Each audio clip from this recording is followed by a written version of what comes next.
رب تبارک و تعالی نے نبی کریم صلی اللہ علیہ وآلہ وسلم کو بڑی شانیں عطا فرمائیں۔ ان شانوں میں سے ایک شان واقعہ معراج ہے، جس کو بیان کرتے ہوئے رب تبارک و تعالی ارشاد فرماتا ہے، سبحان الذی اسریٰ بعبدہ لیلا من المسجد الحرام الی المسجد الاقصی الذی بارکنا حولہ۔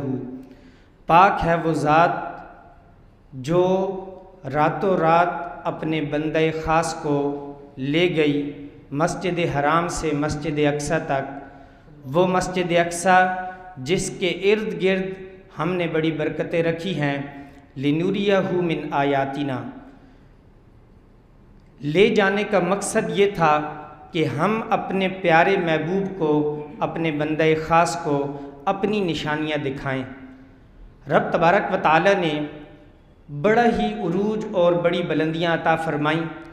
اس رات رب تبارک و تعالی نے نبی کریم صلی اللہ علیہ وآلہ وسلم کو سب سے بڑی جو دولت عطا فرمائی، وہ نبی کریم صلی اللہ علیہ وآلہ وسلم نے رب تبارک و تعالی کا اپنے سر کی آنکھوں سے دیدار کیا۔ ایک تو حضرت موسیٰ علیہ السلام کی ذات ہے کہ یہ تقاضا تھا کہ یا اللہ عز و جل مجھے اپنا آپ دکھا، میں دیکھنا چاہتا ہوں، رب ارنی انظر الیک، یا اللہ عز و جل میں تیرا دیدار کرنا چاہتا ہوں۔ لیکن رب تبارک و تعالی کی طرف سے یہ حکم تھا، لن ترانی، اے موسیٰ تم مجھے ہرگز نہیں دیکھ سکتے۔ کہیں تو یہ آپ دیکھیں، اور کہیں رب تبارک و تعالی کی شان یہ ہے کہ خود نبی کریم صلی اللہ علیہ وآلہ وسلم کو اپنے پاس بلایا جا رہا ہے، نبی کریم صلی اللہ علیہ وآلہ وسلم کو اپنا دیدار کرایا جا رہا ہے۔ اسی لیے امام اہل سنت نے فرمایا، تبارک اللہ، شان تیری، تجھی کو زیبا ہے بے نیازی۔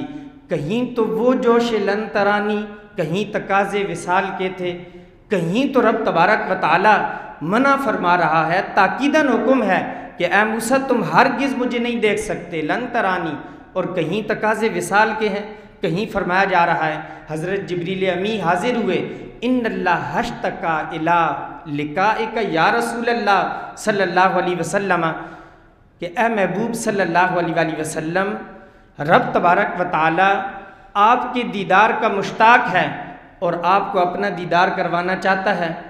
تو یہ رب تبارک و تعالی نے نبی کریم صلی اللہ علیہ وآلہ وسلم کو بڑی شان عطا فرمائی۔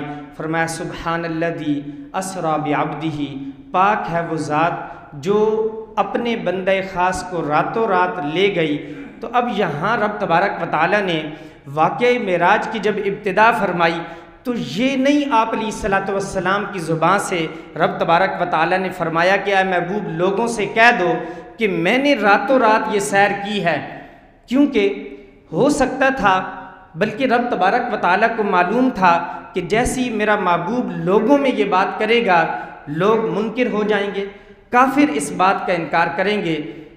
تو نبی کریم صلی اللہ علیہ وآلہ وسلم اگر کہتے کہ میں نے سفر کیا تو اعتراض ممکن تھا، لیکن رب تبارک و تعالی نے فرمایا کہ مجھ پر کون اعتراض کرے گا، سبحان الذی، پاک ہے وہ ذات ہر عیب سے پاک ہے، ہر قدرت رکھتی ہے، ہر ممکن جو چیز ہے رب تبارک و تعالی ہر کام پر قادر ہے۔ تو رب تبارک و تعالی نے جب معراج کرائی، اب اگر کوئی شخص انکار کرے گا تو گویا کہ وہ رب تبارک و تعالی کا منکر ہے۔ اسی لیے رب تبارک و تعالی نے سبحان الذی سے ابتدا فرمائی، اسریٰ بعبدہ لیلا، پھر فرمایا اپنے بندے کو سیر کرائی۔ اب یہاں جو عبد کا لفظ آیا، اس میں بڑی حکمت بیان فرمائی۔ عبد کا مطلب ہے روح مال جسد، کہ روح اور جسم کے ساتھ جو ہوتا ہے وہ عبد ہوتا ہے۔ فرشتے نوری مخلوق ہیں، ان کا جسم نہیں ہے جس طرح ہمارا جسم ہے، لیکن جو عبد ہوگا، جو بندہ ہوگا، اس کے اندر روح بھی ہوگی اور جسم بھی ہوگا۔ کیونکہ اگر رب تبارک و تعالی یہ فرماتا برسالتہ، بنبوتہ، برسولہ، بنبیہ، کوئی کہنے والا یہ کہہ دیتا کہ معراج نبوت کی معراج تھی، جسم و جسمانیت کے ساتھ آپ علیہ السلام کو معراج نہیں ہوئی، کوئی کہنے والا یہ کہہ سکتا تھا رسالت کی معراج تھی، جسم و جسمانیت کے ساتھ آپ علیہ الصلوۃ والسلام کو معراج نہیں ہوئی۔ رب تبارک و تعالیٰ نے تو بات ہی ختم فرما دی۔ رب تبارک و تعالیٰ نے فرمایا بعبدہ، ہم نے اپنے بندے خاص کو معراج کرائی تاکہ پتہ چل جائے کہ یہ روحانی معراج نہیں تھا بلکہ یہ معراج جسمانی معراج تھی۔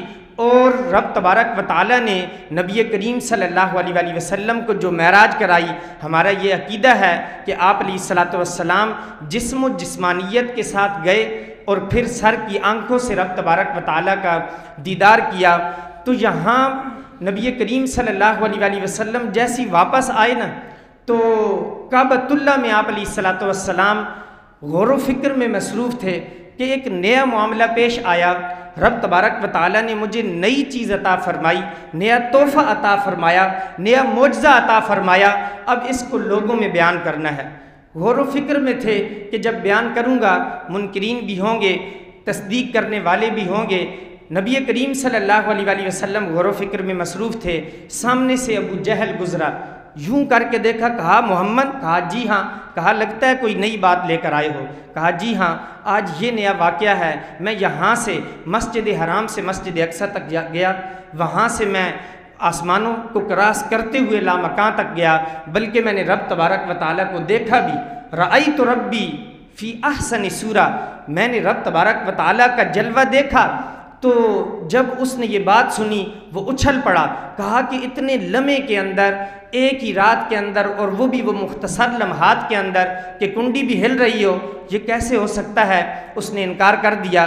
اور ویسے یہاں ایک سوچنے کی بات ہے، یہاں علماء نے اس طرف اشارہ کیا ہے کہ اگر بالفرض میں رات کا کوئی خواب بیان کروں، میں کہوں میں یہاں سے راتوں رات، یہاں سے میں پیدل حیدرآباد بھی گیا، وہاں سے میں راول پنڈی چلا گیا، وہاں سے میں اسلام آباد اور مری اور یوں سیر کرتا ہوا، میں صبح رات نماز یہاں پڑھائی تھی، صبح بھی یہاں نماز پڑھائی ہے، تو بولیں گے ٹھیک ہے خواب کا معاملہ ہے، معاملہ بڑھے گا نہیں۔ سب بولیں گے بھی خواب کے اندر تو آدمی دنیا گھوم کے آ جاتا ہے، تم یہاں گئے ہو، ہم تو مدینے ہو کے آ جاتے ہیں۔ خواب کے اندر اگر کوئی بات کی جائے، خواب حجت نہیں ہے، ہماری نبی کی خواب حجت ہے، غیر نبی کی خواب حجت نہیں ہے۔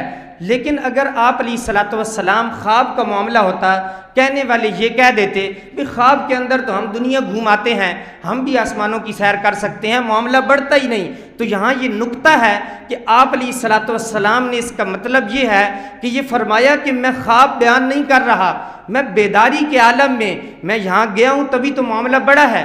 پھر معاملہ بڑھ گیا، کسی نے انکار کر دیا، کسی نے تصدیق دی۔ اگر خواب ہو تو کوئی انکار کرتا ہے، وہ تو اپنا بتائے گا کہ تم یہاں گئے ہو، میں خواب کے اندر تو پتہ نہیں کہاں سے ہو کے آ جاتا ہوں۔ تو یہ بھی اس بات کی دلیل ہے کہ ان منکرین نے انکار اسی لیے کیا کہ آپ علیہ الصلوۃ والسلام نے کہا کہ بیداری کے عالم میں جسم و جسمانیت کے ساتھ میں کوئی خواب بیان نہیں کر رہا، بلکہ میں بیداری کے عالم میں ہو کر آیا ہوں۔ جب یہ معاملہ بڑھا، اب آپ علیہ الصلوۃ والسلام تو حکیم آدمی تھے، ان سے بڑھ کر حکیم کون ہے؟ آپ علیہ الصلوۃ والسلام نے حکمت یہ اختیار کی کہ ابو جہل، اس سے ہمیں یہ سمجھ لینا چاہیے کہ جب بھی ہم کوئی اچھی بات لوگوں میں پھیلانا چاہتے ہیں تو یہ بھی حکمت ہے کہ کوئی پرلے درجے کا بیوقوف اور جاہل آدمی ہو، اس کو بات کہیں تاکہ پورا ڈنڈورا پیٹ دے، پورے علاقے میں جا کر بتا دے۔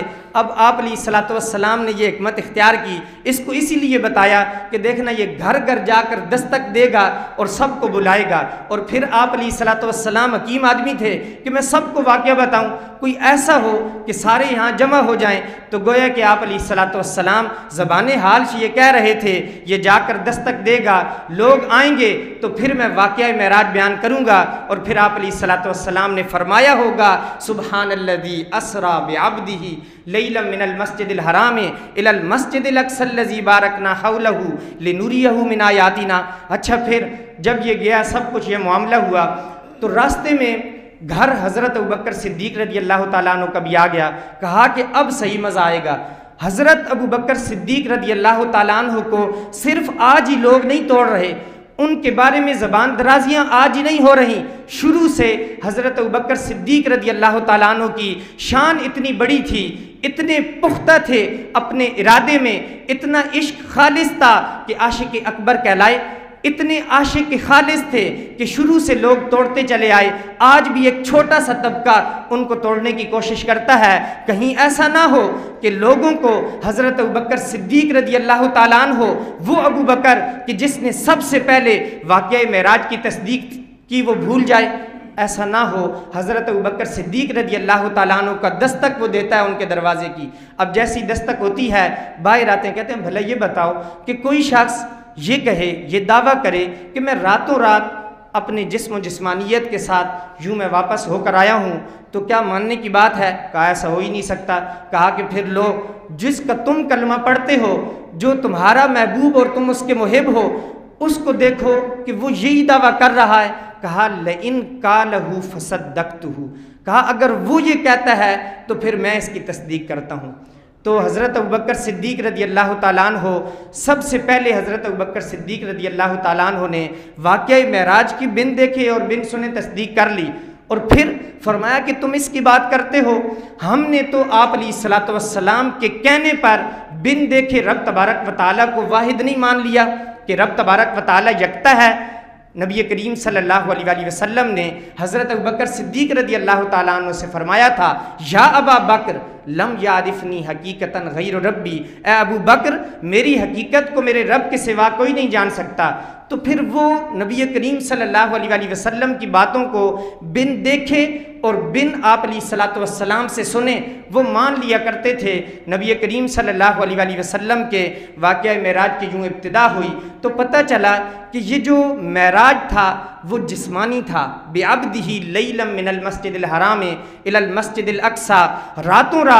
اب پچھلے دنوں یہاں ایک مقتدی ہیں، ہمارے دوست ہیں، وہ اب مری گیا، یا ہم جو بھی جاتے ہیں گھومنے پھرنے، ہم تو سیر کرنے جائیں، رات کو ہم کرائے پہ کمرہ لے لیتے ہیں، رات کو سوتے ہیں، دن کو سیر کرتے ہیں۔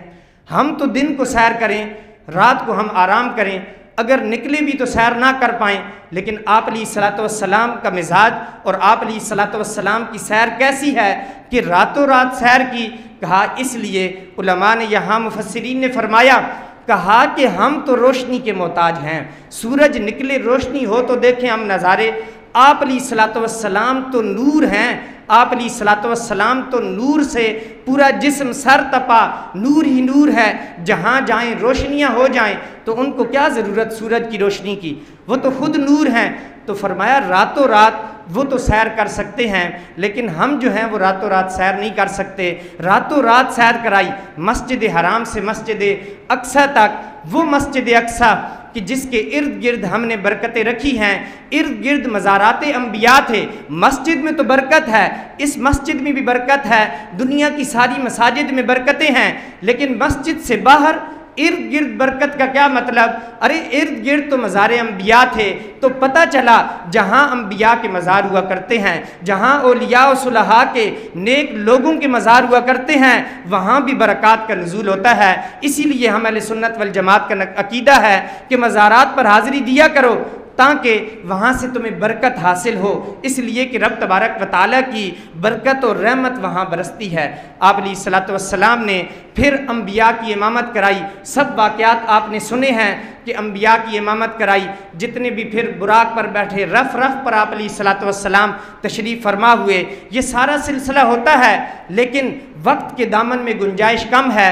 ہم نے یہ دیکھنا ہے کہ واقعہ معراج کے اندر میرے اور آپ کے لیے سبق کیا ہے، وہ رب تبارک و تعالیٰ نے بتا دیا کہ میرے محبوب نے جو معراج کی، ہم نے اسے معراج کیوں کرائی؟ فرمایا لنوریہ من آیاتنا، معراج کرانے کا مقصد یہ تھا کہ ہم اپنے بندہ خاص کو اپنی نشانیاں دکھائیں۔ پھر رب تبارک و تعالیٰ کی نشانی جنت دیکھی آپ علیہ الصلوۃ والسلام نے، راستے پر جاتے جہنم کو دیکھا، جنت کے اندر لوگوں کو خوش روح دیکھا، لوگوں کو سرخ روح دیکھا، جہنم کے اندر لوگوں کو عذاب کے اندر مبتلا دیکھا۔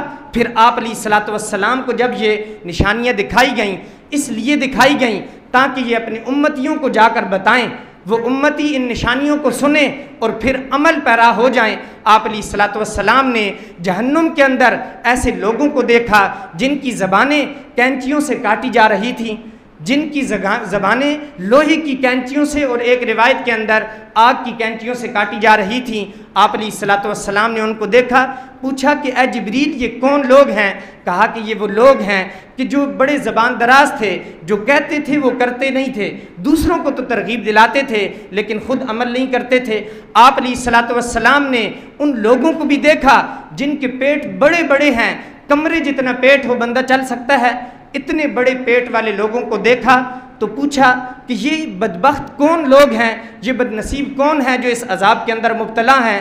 تو فرمایا گیا، حضرت جبریل علیہ الصلوۃ والسلام نے عرض کی، یا رسول اللہ صلی اللہ علیہ وسلم، یہ لوگ دنیا کے اندر سود کھایا کرتے تھے، آج دنیا میں سود جو تھا وہ ان کی پیٹ کی صورت میں ظاہر ہو گیا، آج ان کے پیٹوں کے اندر جو سود، دنیا کے اندر تو رب تبارک و تعالیٰ ستار ہے، پردہ رکھتا ہے ہمارے عیبوں پر، تو یہ جہنم کے اندر اس عذاب کے اندر مبتلا ہونے کا سبب یہ ہے۔ آپ علیہ الصلوۃ والسلام نے لوگوں کو دیکھا کہ پتھر سے سر کچلا جاتا ہے پھر وہ ٹھیک ہو جاتا ہے، پھر بڑے پتھر سے سر کچلا جاتا ہے پھر اپنی حالت پر آ جاتا ہے۔ آپ علیہ الصلوۃ والسلام نے ارشاد فرمایا، اے جبریل یہ بدنصیب کون ہیں؟ کہا یہ وہ لوگ ہیں کہ جن کے سر نماز کی وجہ سے بوجھل رہتے تھے، اذان کی آواز تو سنتے لیکن سر بستر استراحت پر ہوتے، سر اٹھتا، بوجھ محسوس کرتا، دوبارہ چلا جاتا، وہ نماز کے لیے حاضر نہ ہوتے۔ آج نماز نہ پڑھنے کا سبب یہ بنا کہ آج ان کے سر بڑے بڑے پتھروں سے کچلے جا رہے ہیں۔ خود قرآن کے اندر بھی آپ نے سنا، ما سلککم فی سقر، کل جہنمی جب جہنم کی طرف جا رہے ہوں گے، لوگ پوچھیں گے کہ تمہارا یہاں جانے کا سبب کیا ہے؟ ما سلککم فی سقر، تو وہ خود کہیں گے قالوا لم نک من المصلین، ہم بے نمازی تھے، ہم نماز نہیں پڑھا کرتے تھے۔ تو آپ علیہ الصلوۃ والسلام نے لوگوں کو بتایا کہ یہ نشانی بھی میں نے دیکھی، اور پھر آپ علیہ الصلوۃ والسلام نے وہ مناظر بھی بیان فرمائے۔ یہ تو بہت ساری روایات ہیں، میں نے چند ایک مثالیں آپ کو دیں تاکہ ہمیں سبق حاصل ہو کہ ہم نے بھی نماز پڑھنی ہے۔ اذان کے جب کلمات کانوں میں گونجیں تو پھر حی علی الصلاۃ حی علی الفلاح سن کر فوراً نماز کے لیے مسجد کی طرف دوڑ کر آنا ہے۔ جس طرح جوش اور جذبے کے ساتھ ہم نماز جمعہ کے لیے حاضر ہوئے ہیں، بالکل اسی طرح بقیہ 5 نمازیں بھی فرض ہیں۔ اسی طرح اگر وہ نماز نہیں پڑھیں گے جس طرح جمعہ نہ پڑھنے کا وبال ہے، ان کا بھی اسی طرح کا وبال ہے۔ جمعہ فرض ہے تو وہ بھی فرض ہیں۔ آپ علیہ الصلوۃ والسلام نے جنت کو دیکھا، جب جنت میں ایک شخص کو دیکھا وہ نور کے اندر ڈوبا ہوا ہے، سر تپا نورانی ہے۔ آپ علیہ الصلوۃ والسلام نے پوچھا کہ اے جبریل آخر یہ خوش بخت انسان کون ہے، یہ خوش نصیب انسان کون ہے، یہ نورانی شخص کون ہے؟ کہا کہ یہ وہ شخص ہے جس کے اندر نیک صفات تھیں، اچھی خصلتیں تھیں، ان میں سے ایک اچھی خصلت یہ ہے کہ اپنے والدین کے ساتھ حسن سلوک کیا کرتا تھا۔ تو پتہ چلا کہ والدین کے ساتھ جو حسن سلوک کرے گا، جو آپ نے میں نے ماقبل جمعوں کے اندر والدین کے تفصیلاً حقوق بیان فرمائے ہیں، بیان کیے ہیں، ان حقوق کو میں نے بیان کیا تھا تفصیل کے ساتھ، سارے یہی حقوق تھے نا۔ اگر والدین کے ساتھ حسن سلوک کریں گے جنت ملے گی، یہ مقام ملے گا، رب تبارک و تعالیٰ راضی ہوگا، ان کی رضا کے اندر اللہ کی رضا ہے، یہ سب۔ تو فرمایا کہ یہ وہ شخص ہے کہ جو دنیا کے اندر اس کی نیک خصلتیں تھیں، اس میں سے ایک خصلت یہ بھی ہے کہ وہ والدین کے ساتھ حسن سلوک کیا کرتا تھا۔ اس لیے ہم چاہیے کہ ہم سب والدین کے ساتھ حسن سلوک کریں۔ اسی طرح وہ نشانیاں کہ جن کے اندر برے اور بد اعمال بیان کیے گئے، ان کے اندر جو اعمال بیان کیے گئے، من جملہ اعمال میں سے ایک عمل یہ بھی ہے کہ جو زنا کیا کرتے تھے ان کو بھی بڑا برا آپ علیہ الصلوۃ والسلام نے دیکھا۔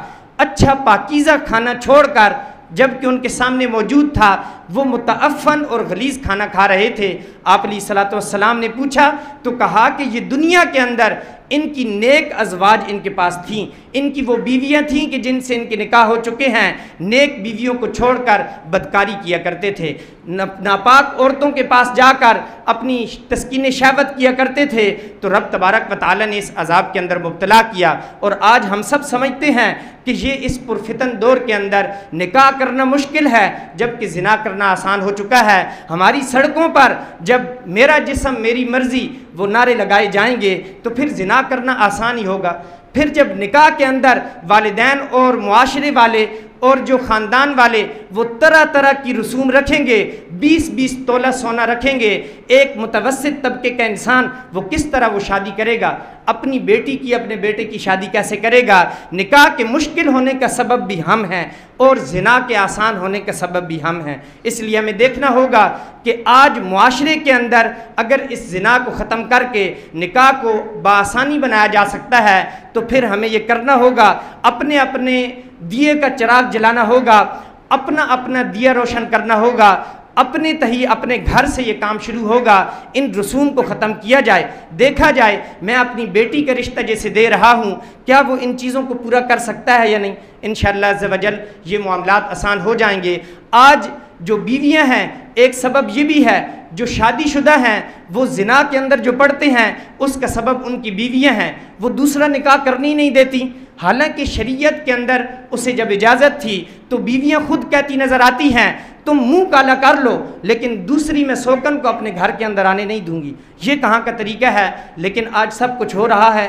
اگر کوئی شخص اپنی گرل فرینڈ کے ساتھ پارک کے اندر بیٹھا پکڑا جائے اور اگر یہ دعویٰ ہو کہ بھائی اور ہماری کورٹ بھی ایسی ہے، اب ٹائم زیادہ ہو رہا ہے لیکن یہ واقعہ مفید ہے، یہ حقیقت پر مبنی واقعہ سنا رہا ہوں۔ ایک شخص حاضر ہوا، اس نے کہا کہ بھائی میں پارک کے اندر بیٹھا تھا اپنی گرل فرینڈ کے ساتھ اور کورٹ کے اندر میری بیوی نے مقدمہ درج کرا دیا۔ جب کورٹ کے اندر معاملہ جاتا ہے تو جج شور کو بلاتا ہے، جب یہ سمن پہنچتا ہے، تاریخ ہوتی ہے، دونوں جاتے ہیں میاں بیوی۔ بیوی کا یہ دعویٰ تھا کہ اس نے دوسری شادی کر لی، لہٰذا اس کے خلاف مقدمہ درج کیا جائے اور اس کے انجام تک پہنچایا جائے۔ تو جج نے کہا ٹھیک ہے۔ جج نے جب شور سے پوچھا، شور نے کہا کہ میں نے دوسری شادی نہیں کی، مجھے دلیل دی جائے، گواہ پیش کیے جائیں، تو وہ تصاویر دکھائی گئیں۔ جو تصاویر کے اندر وہ پارک کے اندر عورت کے ساتھ بیٹھا ہے، اجنبی عورت کے ساتھ بیٹھا ہے۔ جج نے یہ کہا کہ یہ دلیل ہے، کہا کہ دلیل یہ تو نہیں ہے، یہ بتایا جائے کہ نکاح میں نے کیا ہے، یہ تو میری دوست ہے، میں تو اس کے ساتھ ویسے ہی ٹائم پاس کرنے کے لیے بیٹھا ہوں۔ جج نے کہا کہ پھر ٹھیک ہے، اگر تم نے نکاح کیا ہوتا تو پھر تمہاری پکڑ ہوتی، تم نے چونکہ نکاح نہیں کیا، یہ اسلام آباد ہائی کورٹ کا واقعہ ہے، تم نے چونکہ نکاح نہیں کیا لہٰذا تمہیں چھوڑا جائے گا۔ تو میں نے کہا کہ دیکھو کتنا بھیانک اصول ہے، کتنا ناپاک اصول ہے۔ اگر وہ جائز طریقے سے نکاح کر کے بیٹھا ہوتا پھر تو اس کو پکڑا جاتا، لیکن وہ ناجائز طریقے سے ایک اجنبی عورت کے ساتھ بیٹھا ہوا ہے تو چھوڑ دیا گیا۔ یہ ہمارا حال ہے۔ جب یہ حال ہوگا تو پھر نکاح مشکل ہوگا اور زنا آسان ہی ہوگا نا۔ اس لیے ہمیں چاہیے کہ رب تبارک و تعالیٰ کی بارگاہ میں ہم سجدہ ریز ہو کر دعا کریں۔ ہمارے معاشرے کے اندر امن کی ضرورت ہے، یہ امن گھر سے نکلے گا، فرد سے معاشرہ بنتا ہے، معاشرے کے اندر جب امن آتا ہے پھر معاشرے کے اندر سکون اور طمانینت آتی ہے۔ اس لیے ہمیں یہ کرنا ہوگا اپنے گھر سے اس رسوم کو ختم کیا جائے اور اس زنا کو ختم کیا جائے۔ اللہ عز و جل ہم سب کو توفیق عمل عطا فرمائے، آمین بجاہ نبی الامین صلی اللہ۔